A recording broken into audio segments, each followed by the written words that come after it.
Bonjour à tous, je vous souhaite la bienvenue sur Les Livres s'enchaînent. Aujourd'hui, je vous présente Nomen Anima de Jean-Michel Zabit.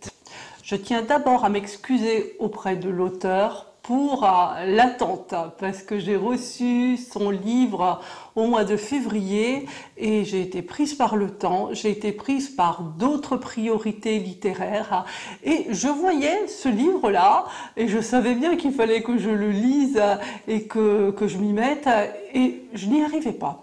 Il y avait quelque chose qui m'arrêtait, peut-être la couverture, peut-être à la quatrième de couverture, quelque chose d'un petit peu inquiétant qui se dégageait de l'ensemble de l'ouvrage, qui m'empêchait, qui m'arrêtait en fait dans mon élan à chaque fois que j'avais envie de l'ouvrir et d'essayer de voir ce qu'il y avait dedans.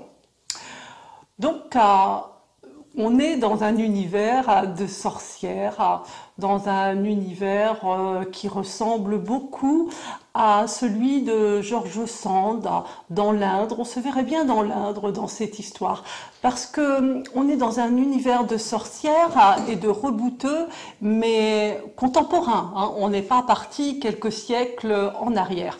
Alors, si vous aimez ce genre d'ambiance, si vous aimez les conflits entre les forces du bien, les forces du mal à la nuit, vous allez être servi. C'est l'histoire d'Achille. Achille est un jeune homme d'à peine 20 ans qui a une apparence très angélique et qui a été arrêté pour le meurtre de sa mère, acte qu'il réfute absolument avoir commis alors qu'il y a de nombreux témoins. En revanche, il s'accuse d'avoir tué son père, un acte qui n'est absolument pas crédible parce que personne ne le croit, personne n'a de témoins par rapport à ça. Au fil des pages, on va apprendre à connaître Achille, à connaître sa destinée, à approfondir sa personnalité en tant que personnage de roman et on va aussi petit à petit voir tous les personnages du roman se déstabiliser. On va plonger dans des séances d'hypnose et moi, j'ai été une ardente lectrice il y a de ça 15 ans de la série Apprenti épouvanteur. J'ai aussi été une adepte de la série Charme.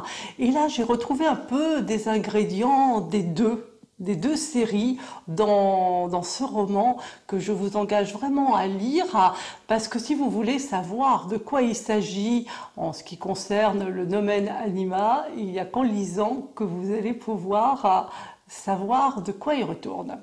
Je vais vous lire la quatrième. Qu'est-il donc arrivé au docteur Paul Vérel?